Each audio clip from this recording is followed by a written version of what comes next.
Hello, I'm Echo Raven Markwood. Nice to meet you. This area is known as Stoneview on the Park to Playa Trail.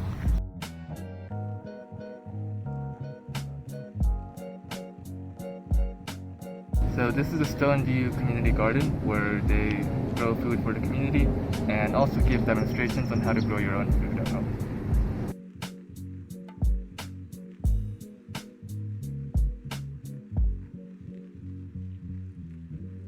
Hi, my name is Ayana, and we are here at the Stoneview Nature Center where you have access to water and restrooms, and this area is also used to host numerous community events.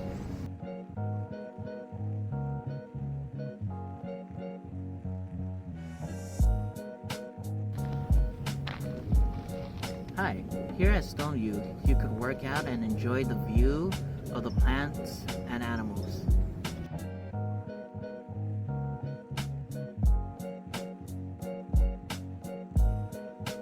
So behind me is the meditation circle that I just walked, which is super cool and amazing. And the reason why it brings nature and people together is because, well, you can walk here, but not only that, because of the native plants that are here, it gives the native animals, insects, a chance to have a pit stop and, hang out a bit.